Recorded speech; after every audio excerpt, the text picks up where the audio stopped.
membayar hutang dan berdoa agar tuan hutang halalkan hutang tersebut di akhirat nanti.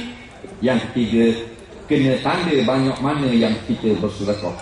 Kerana jika tuan dia mari balik, kalau datang balik, wajib kena ganti setelah kita bersedekah. Faham lagi? Wajib ganti. Kalau tuan dia kata tak payah ganti, tapi kena kabur. Tak, masa kita cari nak beri kita, nak bagi nak bayar, dia tak ada lah. Nak cari kalau tak kena dah, pindah lama dah, tak jumpa dah. 10 tahun yang lepas tu berlalu, dia mari balik. Jumpa balik, kita pun kena kabur juga ke dia. Mak nak kabur hari tu aku pinjam duitmu RM10, 8 tahun aku carimu. Dah aku carimu 8 tahun tak jumpa, aku derma pada masjid Doping. Muhala ada perbuatan aku. Tak? Mak kata Allah, tak kira lah mu sahabat sahabat setia aku. Makan sebatar, tidur sebilik, berok sejambang dengan aku. Tak? Macam RM10 tu kira mu kena ganti juga sekarang. Kena ganti tak tu? Wajib kena ganti harta orang. Dan yang kita derma dah dapat pahala kepada kita. Soalan seterusnya, lepas ayah meninggal, bapa saudara serah tanah pada seorang saja anak ayah tanpa bincang dengan anak-anak yang lain. Macam mana tu? Dengar boleh. Tanah ayah mesti dibahagikan. Kalau ayah mati, siapa dapat? Isteri ayah, mak kita. Kemudian anak-anak ayah, laki-laki dan perempuan semua dapat. Lagi ibu dan bapa ayah kalau masih ada. Orang lain tertegak. Jangan beri ke seorang anak, melainkan tanah itu tanah anak ayah tu pinjam. Baru pulang balik ke tu kepada anak. Banyak berlaku ni, beri pada seorang, beri pada 2 orang, tak boleh. Kerana itu harta pesaka, harta faraid, jadi milik Allah. Bila milik Allah, orang lain tak dipandang-pandang. Kena buka kitab hukum, iaitu Quran. Quran pun jawab, orang ni 1/8, orang ni 1/6, orang ni 1/4. Jadi ni 2/3, dan orang ni 1/2. Kena ikut situ. Sebab tuan punya harta sudah mati, jadi milik Allah semula. Soalan seterusnya,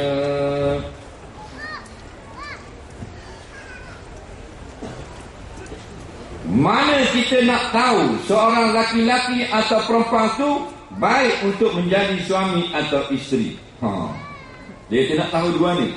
Orang perempuan tu nak baik nak jadi isteri kita, atau orang laki-laki tu baik nak jadi suami kita.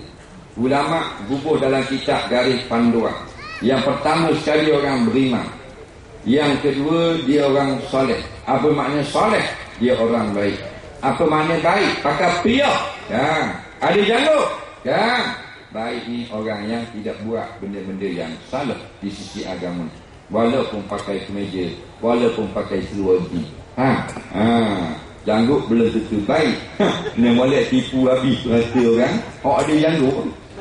Ni boleh pakai ketayak. Habis jeans 300-400 ribu. Pipi anak saudara. Jangan kita nak cari hak benda-benda hak dunia saja. Akhirat tu nombor 1. Kalau orang perempuan, Nabi kata 4 kali biasanya orang pilih. Tunkahul mar'atu di arba'. Biasanya perempuan itu 4 sebab orang kahwin dengan dia. Yang pertama, di jamaliha, kerana dia comel. Yang kedua, di hasabiha, kerana keturunan mulia. Yang ketiga, di maliha, kerana ada harta lebih. Yang keempat, di diniha. Maka Nabi kata, Pak, bizituddin, pilih yang beragama, taribat yadah, puas hati kamu. Faham tak?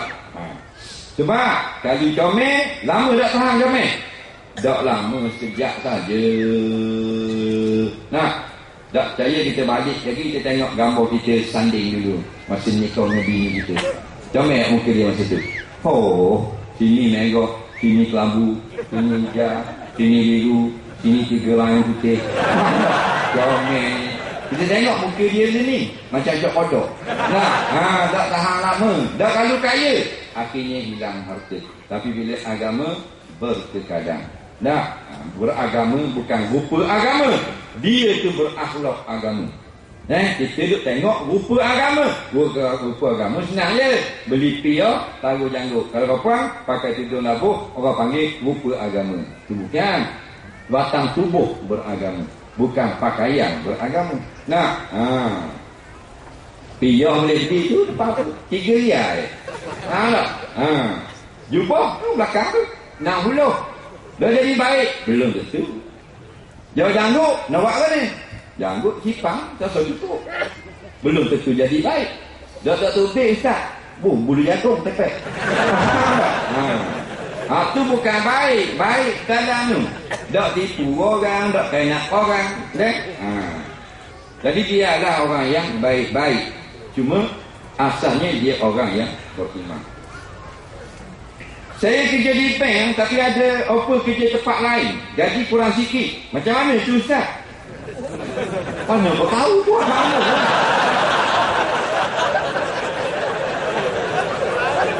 Jadi kerja bank dapat bagus dah kerja. Lepas tu dia dapat offer kat lain pula. Dah kita nak jawab kau ni. Mu fikir sendirilah. Lain maknanya dia kerja di tempat yang haram. Itu lain. Saya bekerja di tempat yang haram Ustaz. Saya ada offer tempat yang lain. Senang kita jawab. Ni bekerja di bank. Kerja di bank bukan makna haram. Itu orang Melayu bila kerja bank haram. Bukan bank makna haram. Dah. Bila hutang riba. Ya, jangan gaduh dulu. Hutang bukan makna riba. Riba lain. Riba ni cabang daripada hutang. Ada hutang cara haram, riba. Ada hutang cara Islam, tidak riba. Dia kalau bank yang tidak ada haram, maka tidaklah haram.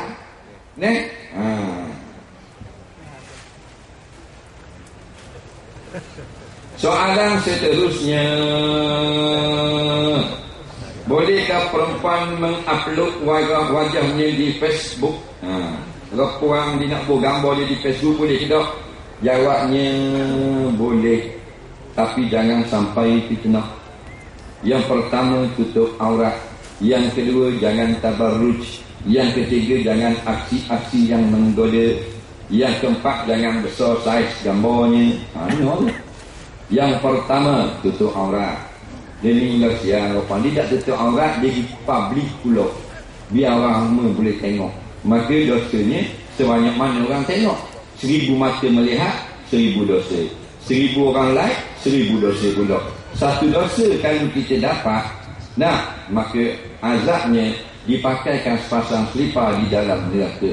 Lalu panasnya selipar tersebut, otaknya menjadi seperti bubur di dalam kuil, menggeledok. Itu orang yang dapat satu dosa saja selama hidupnya, maka dia dapatlah azab yang paling ringan, Nabi kata, di dalam neraka. Jadi hak lepas-lepas tu delete. Perempuan hak nak dedah aurat, dedah depan suami, tak payah dedah lah dalam Facebook. Sebab apa dia tunjuk nak dedah aurat, dia buat gitu-gitu? Sebab kadang-kadang dia tak faham, kadang-kadang tak ada iman, kadang-kadang sebab tak ada takwa, kadang-kadang terikut-ikut nak tunjuk lawa dia. Yang kedua, jangan tabarruj. Walaupun kita berletak muka kita dalam Facebook, janganlah berhias-hias yang melampau. Siapa merah ni, mata-mata, siapa atas ni lah, tengok macam kepala lauri muka.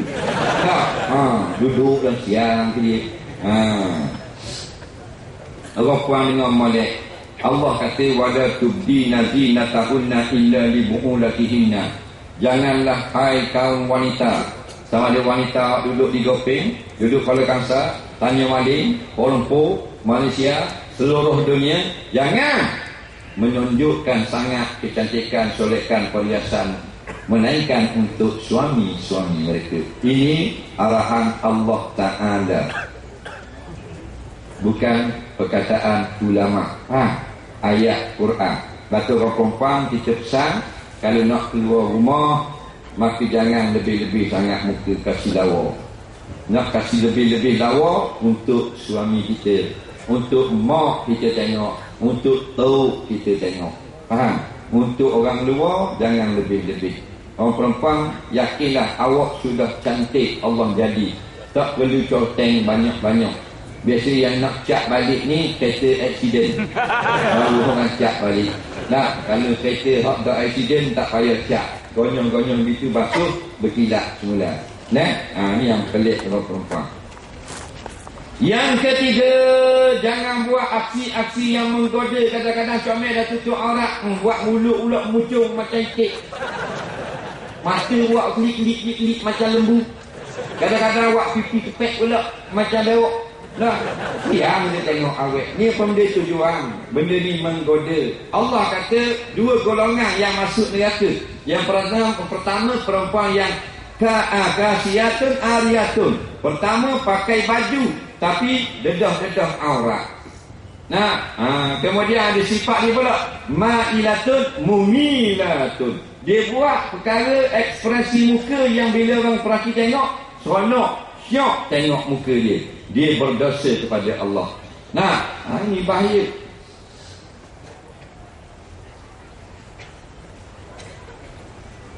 Buat muka molek-molek, seksi-seksi gitu buat ke suami kita. Apa dia buat ke orang ramai? Nah, dah kita tak ada laki lagi, tak tak usah buat. Taruh dulu, exercise malam-malam buat muka, bila-bila tunjuk ke lakimu bila-bila.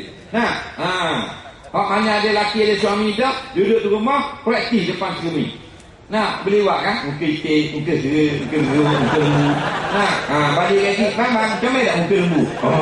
Betul. Kami kata comel lah, macam lembu. Tak apa, laki kita nak galak, nak gurau pun. Nah, ni buat apa nak tunjuk gitu? Pasal terikut-ikut dengan barak yang tidak ada asas pengetahuan agama. Yang keempat syaratnya, jangan besar gambar. Kalau besar, bahaya. Banyak dah gambar-gambar perempuan, gambar-gambar pelajar di Malaysia diambil lalu disuperimpuskan oleh orang-orang yang tidak bertanggungjawab. Sebab saiznya mukanya besar. Bila saiz mukanya kecil besar tu, tak boleh nak superimpos. Faham lagi? Ini berbahaya. Siang dia orang baik. Walaupun dia tu tak lah orang-orang hangat, tapi tak boleh sabar dia duduk dalam gambar-gambar lucah, telanjang bogel gitu. Mukanya rupanya orang sudah ambil, sudah superimpos badan orang lain, muka orang lain. Pasal apa? Dia punya pasal. Berhati-hati. Dia cuba tak diambil Facebook kita prank saja. Jangan cakap banyak. Dia ni yang conduct prank pun boleh masuk dalam Facebook kita. Dalam inbox kita pun orang boleh buka. Macam itu ni. Soalan seterusnya, baru-baru ini isu kitab Bible bersih bahasa Melayu tersebar. Adakah ini merupakan satu ancaman untuk orang Islam? Jawabnya, jika ia merupakan ancaman, maka wajiblah pemerintah mengambil tindakan. Jika masih merupakan ancaman, maka tidak lagi wajib mengambil tindakan. Itu telah dijawab lama oleh Imam Nawawi rahimahullahu ta'ala dalam persoalan orang bukan Islam membaca ayat Quran, baca zikir atau guna nama-nama Islam, sebut nama-nama Nabi. Jika bertujuannya baik, maka boleh diharuskan. Jika ada tujuan yang tidak baik atau memudaratkan, maka wajib atas pemerintah umat Islam mengambil tindakan. Soalan seterusnya, kita ada 17 minit lagi, boleh?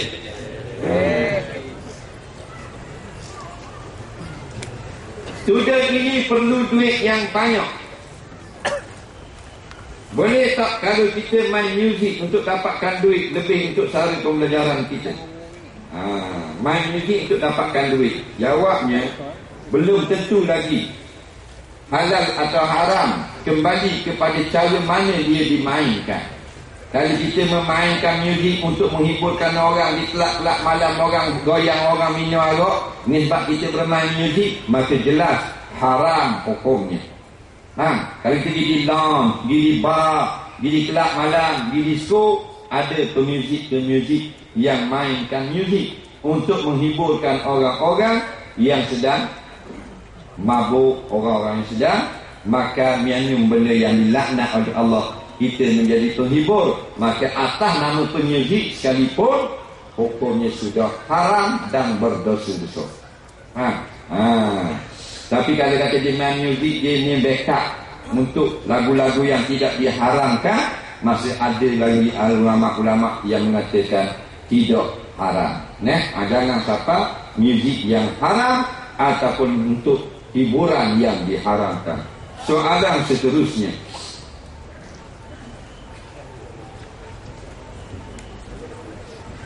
Kita sama dengar balasan yang diterima oleh kaum Hawa yang tak tutup aurat. Apakah pula balasan kaum Adam yang buka aurat?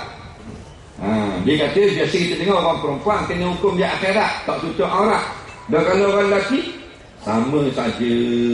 Aurat ni benda ma yajibu satruhu, anggota yang wajib kita tutup. Maka apa makna wajib?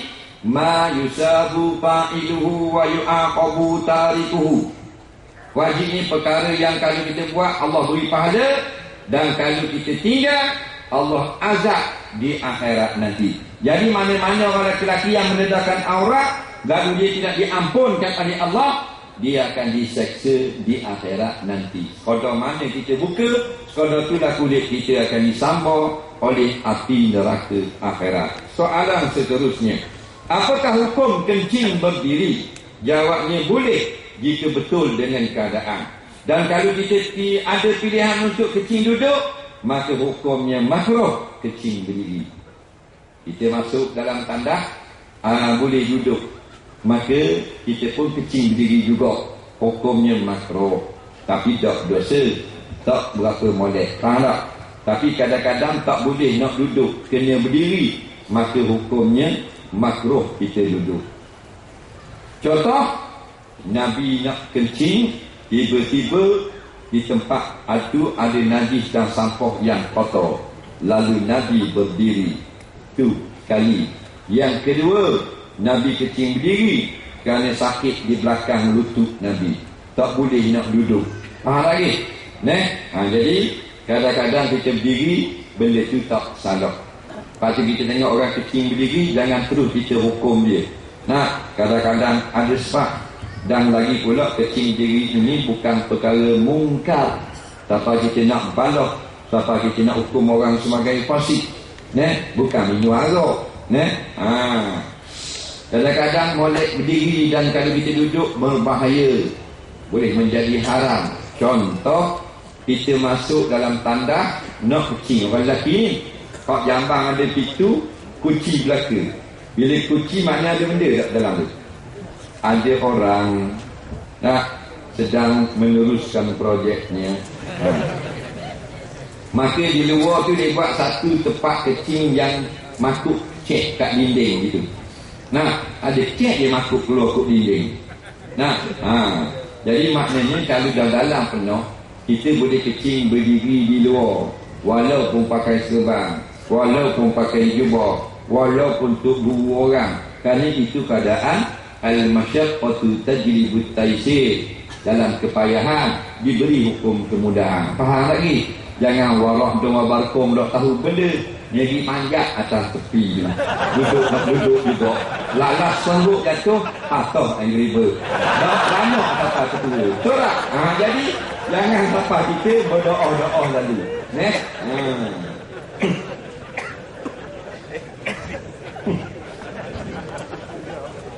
Apakah hukum basuh baju dengan washing machine?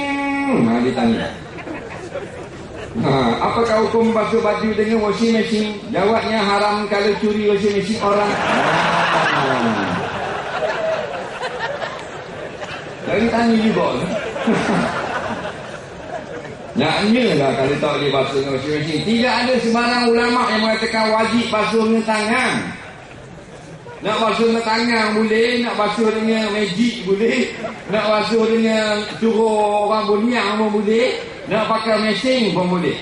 Faham? Ada benda yang tak boleh pakai mesin, ada benda yang boleh. Ada pun basuh pakaian boleh. Dia hukum membersih boleh. Faham?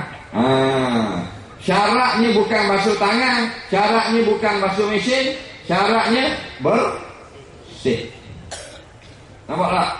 Kalau basuh tangan, yang tukang basuh tu imam Masjidil Haram, tapi tak bersih, boleh buat sembahyang tak?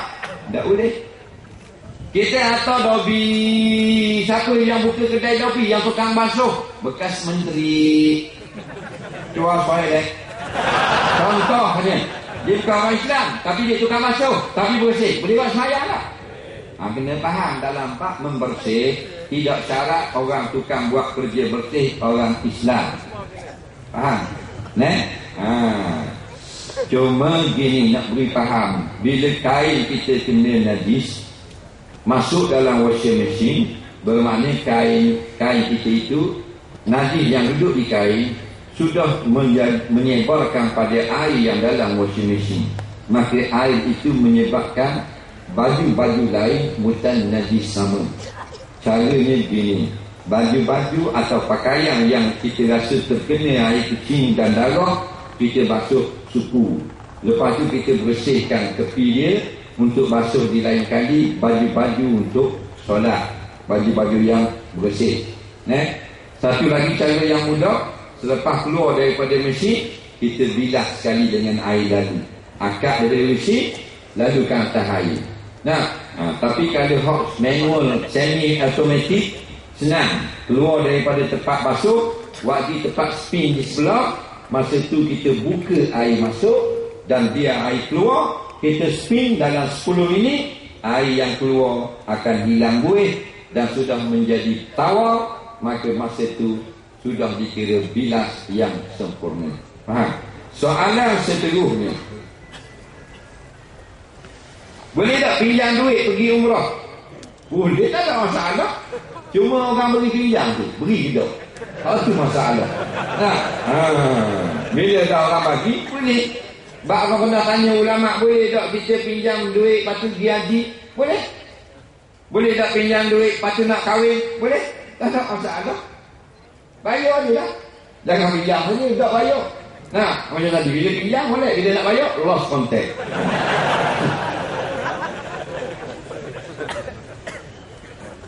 Boleh tak kita qada solat yang tertinggal dengan buat rukun saja? Boleh?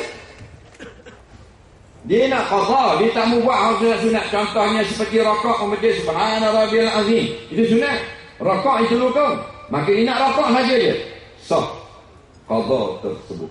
Walau bagaimanapun ingat, bila kita qada, kita bersolat menghadap Allah juga. Jangan semata-mata buat qada jadi macam lipat kudung. Tetap semayang macam biasa, kerana itu bukan bermain, itu tetap munajat dengan Allah, cuma atas nama qada semayang yang luput. Soalan seterusnya,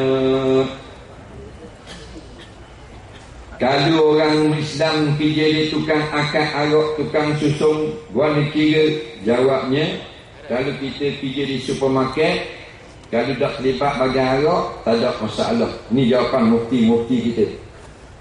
Tapi kalau terlibat, berdosa.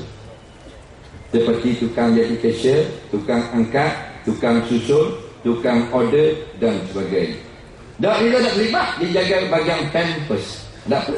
Dah aku bagian gincu. Tak ada benda-benda. Jadi jangan terlibat dalam bagian ini.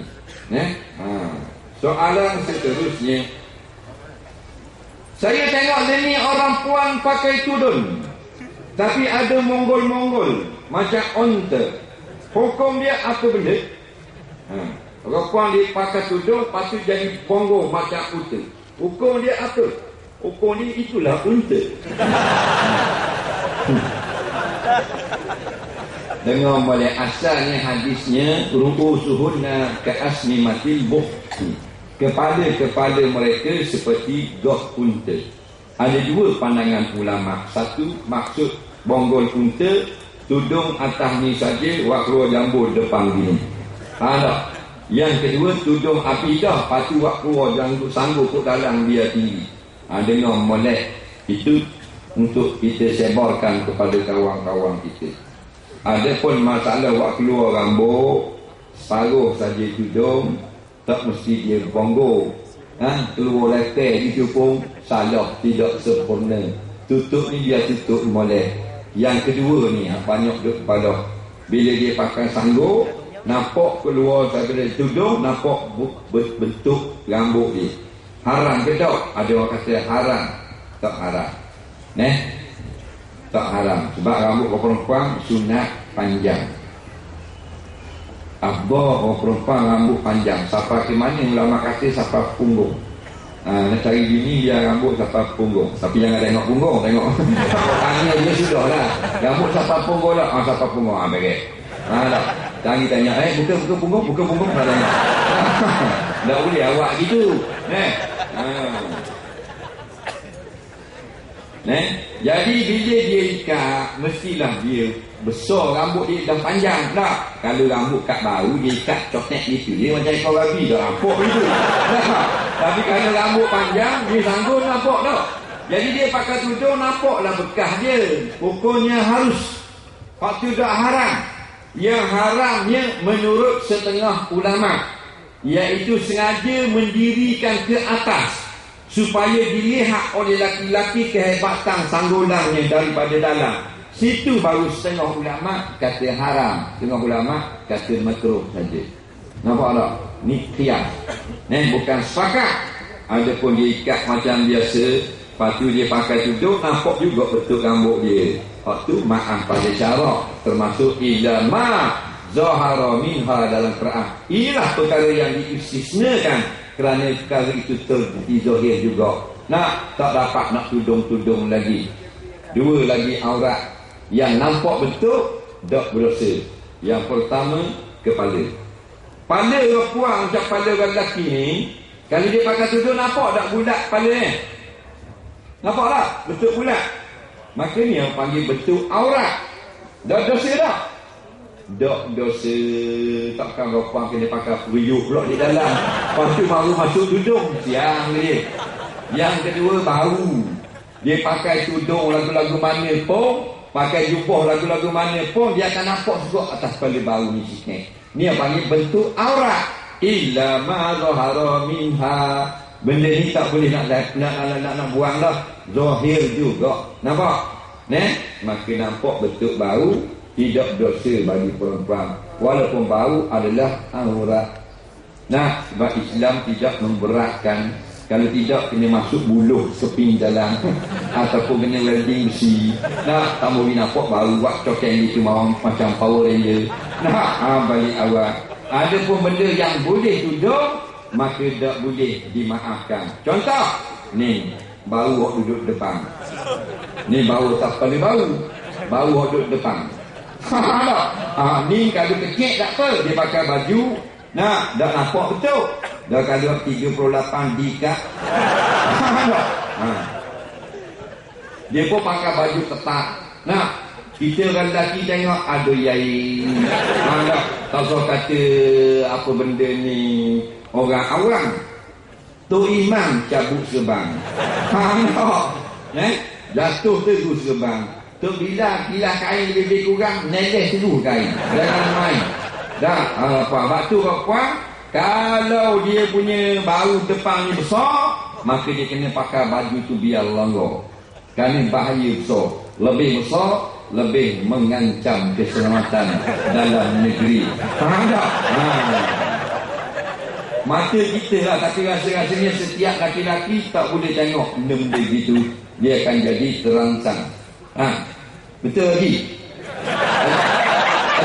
Haji umur berapa dah? Umur 67. Kalau tengok person sini ada rasa lain tak? Ada rasa? Ada? Tengok 67.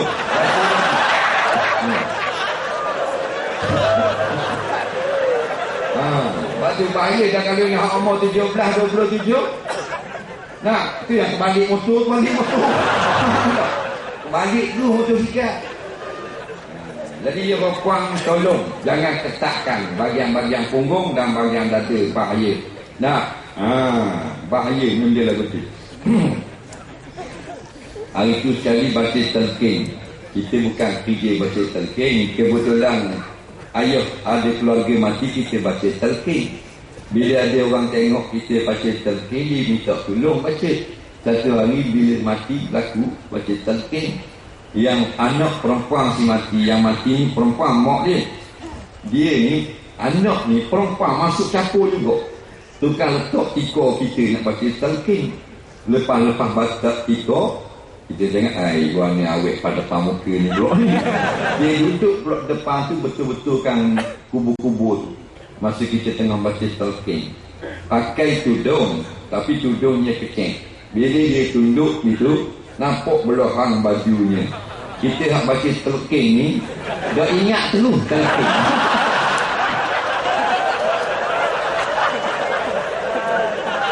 Pasal saya tak baca surat, saya baca mulut je. Tapi kita punya autofocus. Autofocus kamera tu. SLR terus di situ. Single lens reflex. Dah single dah, double lens reflex. Tu bahaya. Tu aku tu kalau mu balik awal tu. Jadi kita dah nak kata. Kacau wallah. Tu bahaya puan. Lepas tu. Janganlah kita kata tolong lah. Nak tunjuk seksi-seksi suami kita. Keluar rumah pakai jangan longgar-longgar tu. Untuk suami tak apa seksi-seksi. Ni tak untuk suami tak seksi. Seksa. Pakai kain batik, kilah gitu je. Tali tepek sampai tahu. Tiuk bau minyak gas. Untuk suami komang tu. Tapi bila nak jalan luar comel seksi tak payah. Seksi untuk suami. Baru suami kita jual, diorang memancing.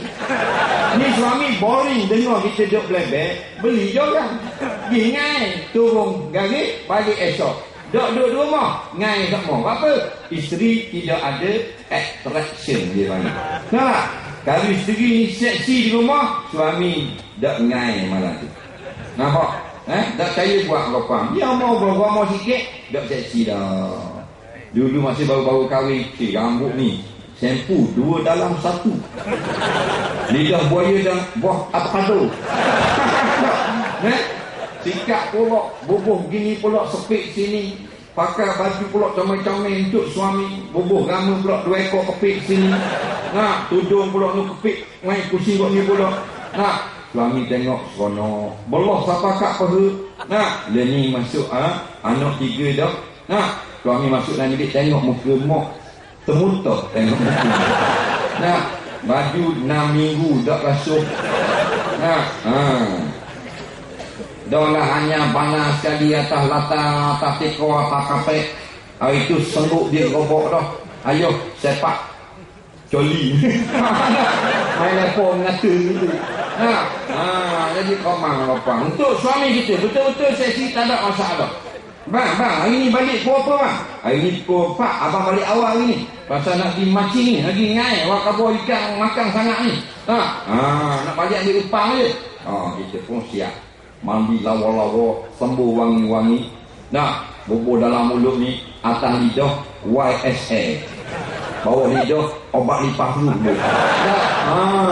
Pakai seksi belah kain daripada kaki sampai kat tiuk belah. Atau nak seksi lagi, tak usah pakai benda untuk suami kita, pakai apron dia. Awak masuk belakang puing. Suami kita balik memang dah ambil dia orang. Tak jadi ngai. Kawan dia telefon cepat sikit ni, kita makan apa? Hari ni tak jadi ngai. Aku ngai di rumah ni.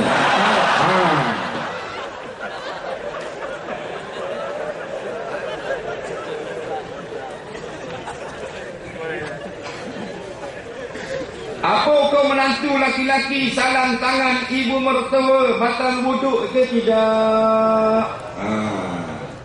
Dengar molek, ibu mertua bila kita kahwin dengan orang puan, dia ada mak, dia ada ibu.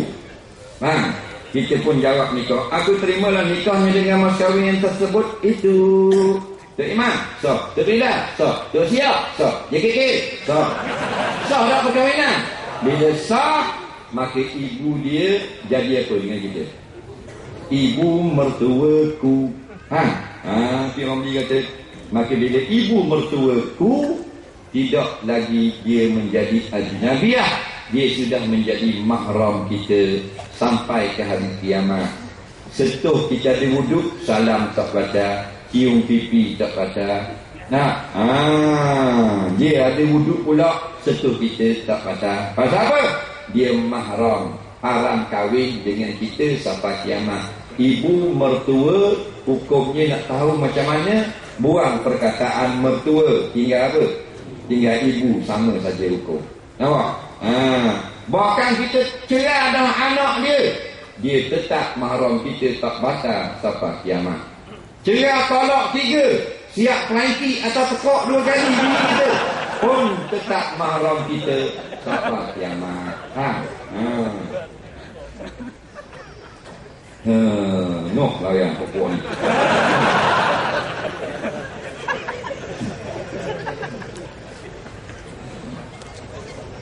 Apakah hukum jika solat bertocang? Jawabnya sah. Sebab tidak ada pun yang membatalkan solat, iaitu bertocang. Yang batalkan solat, kejatuhan najis kepada kita atau pakaian, berlaku hadap kib atau hadap sok, terbuka aurat, melari dada daripada kiblat. Bertocang, tak batal. Faham? Cuma kalau kita lelaki kita buat tocang, jadi macam perempuan, haram. Haram bukan atas nama tocang, atas nama tasyabuh bin nisa, menyerupai perempuan. Soalan seterusnya,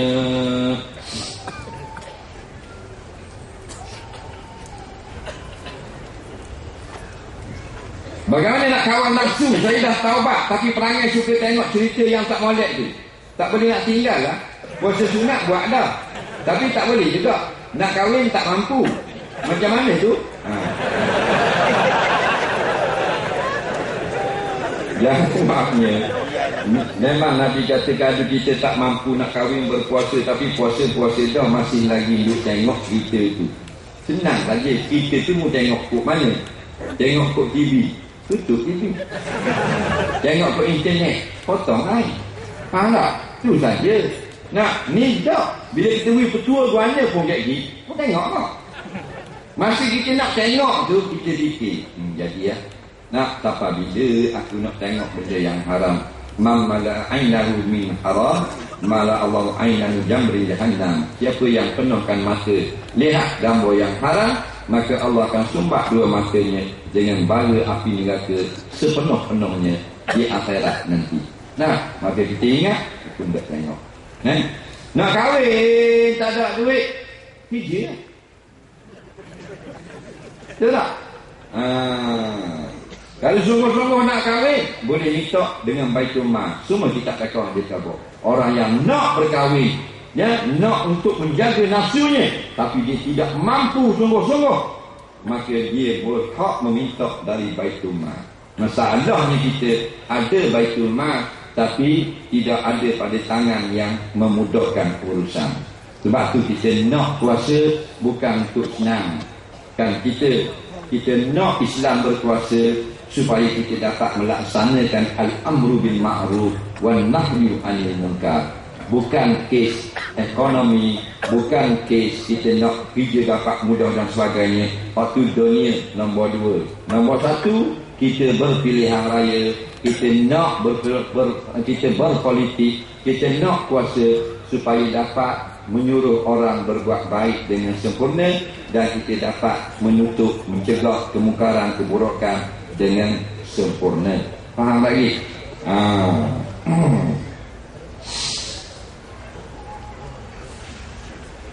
Dia minta di Baitul Mal tak boleh. Dalam kitab Fiqh kata boleh. Dan buat apa ni? Orang tidak amanah. Salah siapa? Salah kita juga. Syirarul muluk li syirarul ra'iyah. Jahatnya pemerintah yang memerintah di dalam negara dengan sebab jahatnya rakyat itu sendiri. Betul tak? Rakyat melupakan Allah begitu lama. Rakyat gila dunia lama mana dah? Allah azab rakyat dengan naiknya pemimpin-pemimpin yang zalim kepada kita. Ambil lagi. Dah.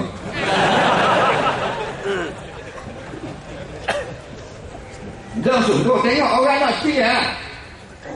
Nak bercerai, kita buat pejabat agama untuk memudahkan perceraian. Nah, 6 tahun naik turun mahkamah tak boleh bercerai lagi. Menyusah tak? Menyusahkan orang. Kita dah alami tak orang yang alami? Nah, nak dapat hak penjagaan anak bertahun-tahun ke.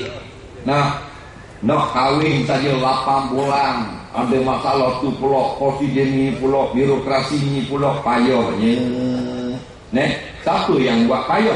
Agama atau petugas-petugas? Manusia itu sendiri. Nah, Islam itu cukup mudah, tapi dia adakan peraturan. Dalam peraturan itu tidak dilaksanakan dengan drastis. Jadi menyusahkan orang. Nak pergi minta cerai, nak pergi minta surat nikah anak dah makcik, kalau hak duduk sebi bandar tak apa. Ada jauh-jauh kampung-kampung hulu-hulu. Naik kereta sewa, naik bah daripada jarak hulu tu, nak turun bandar nak pergi pejabat. Sampai di pejabat pula masuk pejabat lain. Nak pergi pejabat agama makcik naik dah hitam tek. Menengung makcik tu. Sampai pejabat agama pula salah sekang di hak patut mahkamah syariah diturun pula kat bahagian orang nikah, hak patut nak cerai, masalah. Sampai pula dekat pasir, makcik lewat dah sudah 4.30, makcik mari balik minggu depan. Menyusahkan orang ramai. Padahal dibayar gaji oleh wang rakyat. Betul tak? Benda ni kita nak baiki biar molek di dalam negara kita. Memudahkan orang ramai, urusan orang ramai. Soalan seterusnya, tepi masa tau. Soalan ni berbunyi, bolehkah perempuan yang datang haid masuk dalam masjid untuk mendengar kuliah ilmu? Tak boleh. Duduklah di luar masjid. Kerana pada ketika semayang hari raya, semayang hari raya ni hebat. Dia tak macam semayang Jumaat. Dia tak macam semayang lain. Hebat ni semayang raya. Nabi galakkan perempuan-perempuan mari dengar walaupun haid. Lalu mereka pun datang. Yang haid datang semayang raya, bukan semayang, hadir untuk dapat keberkatan solat hari raya, lalu duduk di luar masjid. Qiyah dengan hadis ni lah kita mari dengar ilmu, tak payah masuk dalam bangunan masjid. Tapi sekadar nak ambil barang tinggal boleh, walaupun dia sedang haid yang banyak. Contohnya lepas semayang asar, dia dah haid lagi, dia pun keluar daripada masjid, rekuang lah, balik rumah dia. Sampai kat rumah, di tang jalan nak buka pintu, anak kucing tinggal dalam masjid. Maka dia lintah balik nak mari ke masjid nak ambil anak kucing, terkejut mak rempit racing, keluar air. Jadi dia pun dalam keluar haid, masuk dalam masjid boleh. Illa abiri sabil, sekadar lalu saja ambil anak kucing dan balik, itu boleh. Soalan seterusnya, Allah banyak manusia nak tak jawab. Ada dalam 800 lagi jawab soalan. Kena mari pula nampak kaya. Bukankah agama Islam adalah agama yang diredai? Soalan saya, bagaimana dengan agama Nabi Isa dan Nabi Musa alaihissalam? Jawabnya, semua Nabi adalah Muslim. Disempurnakan akhir sekali Nabi Muhammad SAW. Nabi Ibrahim pesan kepada anak-anaknya, wala tamutunna illa wa antum muslimun. Nabi Ibrahim, Nabi lama, zaman Namrud. Sebelum zaman Nabi Musa. Zaman Nabi Musa sudah 5,000 tahun. Zaman Nabi Ibrahim lebih 1,000 tahun dengan Nabi Musa lagi. Maka pesan Nabi Ibrahim, wala tamutunna illa wa antum muslimun. Hai anak-anakku, jangan kamu mati melainkan kamu dalam keadaan beragama Islam. Lalu ulama menjawab, semua Nabi adalah Islam. Cuma bila lama Nabi itu ketiadaan, maka Islam itu terhakis dengan kacau bilau, campur aduk perbuatan dan ajaran-ajaran manusia. Contoh, sebelum lahirnya atau Nabi dilantik menjadi Rasul, orang sudah buat haji di keliling Kaabah. Inilah kes yang menyebabkan Abrahah atau tentera bergajah untuk runtuhkan Kaabah kerana dengki Kaabah yang sentiasa didatangi oleh jemaah haji. Haji mana pula Nabi dah lahir lagi. Ini ambil daripada ajaran Nabi yang dulu-dulu. Semua Nabi Islam belaka. Soalan seterusnya dan yang terakhir pada malam ini, kita ambil banyak soalan. Baik. Yang kita ambil hak jauh ni. Dia kata, Assalamualaikum ya Ustaz. Ada hamba Allah ini, dia beli banyak jenis motor yang dilelang oleh pihak polis, dan setahu saya motor tersebut adalah motor pengguna orang awam yang tidak dituntut. Polis lelang kepada hamba Allah ini dengan harga yang murah. Apa hukum jual beli itu? Adakah sah saya beli atau tidak sah? Yang kedua, saya dengar ada ustaz kata makruh menyingsing baju dan kain ketika solat. Bagaimana yang dikatakan menyingsing baju dan kain itu? Yang ketiga, bolehkah makmum yang solat tamam mengikut imam yang solat jamak serta qasar? Kita cuba jawab yang ketiga dulu. Iaitulah tu imam semayang, makmum semayang tamam, imam semayang jamak serta qasar. Jawabnya boleh jikalau sama rakaat makmum dengan imam. Contoh yang mudah, tu imam semayang zuhur 4 rakaat. Ada kita belakang semayang zuhur 4 rakaat, boleh. Tu imam semayang 2 rakaat sahaja. Musafir, kita makmum semayang 4, boleh juga. Lepas imam salam, kita tambah 2 rakaat. Yang banyak berlaku, tu imam semayang tamam, kita makmum musafir singgah lalu di masjid, nak semayang zuhur 2 rakaat. Tu imam semayang zuhur juga, tapi 4 rakaat. Boleh, dengan syarat imam sudah pun masuk rakaat yang ketiga. Faham tak? Kerana masih ada 2 saja lagi rakaat. Maknanya kita masuk, tu imam duduk tayat awal. Bila tu imam diri, kita nak semayang 2 rakaat, boleh ikut imam. Kerana selepas tayat awal ada berapa lagi rakaat imam? Ada 2 lagi. Soalan yang kedua daripada bawah. Ada ustaz kata makruh singsing baju dan kain ketika dalam semayang. Bagaimana dikatakan singsing baju dan kain? Dengar molek. Masalah lengan baju ni, kita ambil wuduk, masa masuk waktu, lepas ambil wuduk, sunat buka balik. Makruh kita biar begini. Semayang begini. Tapi dosa terlupa tak apa. Lepas ambil wuduk, buka balik. Ada? Kerana jangan bila kita gerak bangun, benda ni tak bergerak, dia keras bila. Biarlah banyak benda yang menjadi saksi. Dia bergerak sama ketika kita naik turun.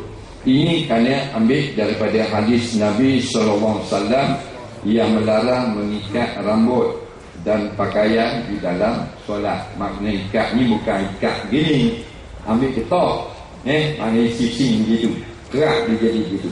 Tapi kalau kita sising juga, ada masalah, hukumnya sunat sahaja. Kemudian pula orang laki-laki, dia ada tanakuk 2 hukum. Kalau dia sising, takut kata makruh. Kalau lepas, jadi isbal. Hak mana saya nak buat? Dua-dua boleh buat belaka. Kita nak lepas boleh, kerana nak ambil sunat lepaskan pakaian. Kita nak sising pun boleh, ambil sunat atas pada buku lari. Tak payah kepala. Benda ni, benda remeh-temeh saja. Jangan semayang tak pakai seluar juga. Dan ada juga ada kalanya haram, seperti orang perempuan. Dulu kita beritahu dah, orang perempuan tak masuk dalam bab isbal. Tapi dia kata kita tak betul. Orang perempuan pun dia kata pakai kat keting juga.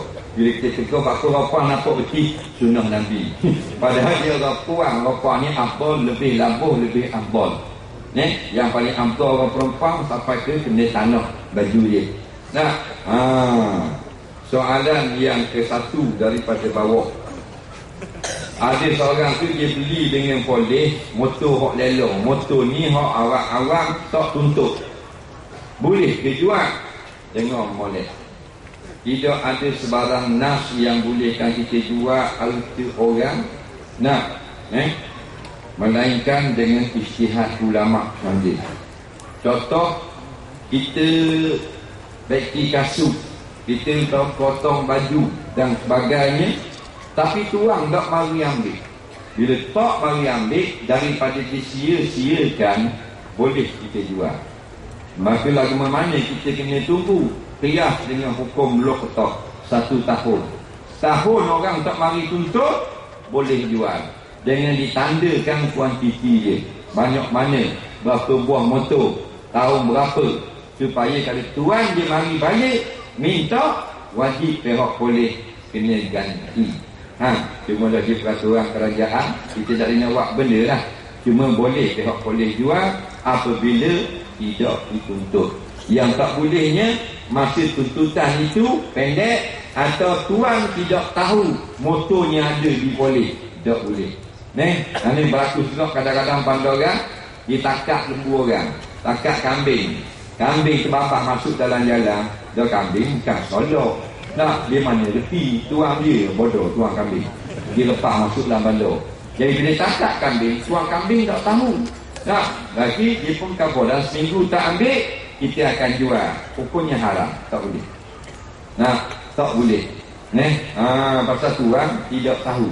Bila tuan tahu, tuan sudah tidak memperdulikan, maka jadilah barangan itu hukum kerajaan untuk mendapatkan balik kerugian daripada akibat, daripada hayawan-hayawan yang menyebabkan kemalangan dan sebagainya. Ini pihak ulama boleh kenakan peraturan itu. Cuma tak boleh berwenang-wenang sangat dengan rezeki orang. Rapah motor jual, rapah motor jual. Jadi tak boleh. Rapah ambil tindakan, denda dan sebagainya, harta kena pulang balik. Itu yang terbaik. Jadi sebelum kita tutup kuliah kita pada malam ini, ingatlah kita semua pada malam ini hamba Allah yang sangat istimewa. Berkatnya orang Gopeng ni sampai penuh padang. Kita ingat dalam 1,200 saja. Pasal diberitakan itulah 1,000 atau 800 orang muat dalam masjid. Rupanya malam ini saya dapat mesej tadi 20,000 orang yang hadir. Takbir! Inilah bukti kita bahawanya kita, Allah masih terima menjadi hamba-Nya. Kalau Allah tak terima kita menjadi hamba-Nya pada malam ini, kita tidak akan dapat kekuatan untuk duduk selama 2 jam untuk mendengar sedikit tazkirah daripada saya. Mudah-mudahan Allah berkatkan perjuangan kita, panjangkan umur kita, panjangkan umur untuk guru kita. Allah berikan negara kita pemimpin-pemimpin yang sayang kepada rakyat. Barulah kita dapat nikmat yang sebenar, kesenangan ekonomi, kemajuan dan sebagainya. Mudah-mudahan Allah pertemukan kita di lain kali, dan kita balik nanti dalam keadaan para malaikat mencatat penuh amalan-amalan kita yang kita telah duduk pada malam ini. Mudah-mudahan pilihan raya yang akan datang ini, Allah akan bangkitkan orang-orang yang sayang kepada rakyat menjadi pemimpin. Bismillahirrahmanirrahim. Allahumma ja'al jam'ana hadzal jam'an marhuma wa ja'al tafarruqana min ba'di tafarruqan ma'suma. Allahumma la taj'al fina wa la ma'ana syakkin wa la mahruma. Allahumma a'izz al-islam wal muslimin wa nasyirka wal musyrikin wa dammir a'da'aka a'da'ad-din. Allahumma ighfir lil muslimina wal mujahidin fi Suriya. Allahumma ighfir lil mujahidin fi Syechan. Allahumma ighfir lil mujahidin في فلسطين. اللهم اغفر للمجاهدين في ماليزيا. اللهم اغفر للمسلمين والمجاهدين في كل مكان. ربنا آتنا في الدنيا حسنة وفي الآخرة حسنة وقنا عذاب النار. صلى الله سيدنا محمد وعلى آله وصحبه وسلم والحمد لله رب العالمين. السلام عليكم ورحمة الله. تكبير. Terima kasih ucapkan kepada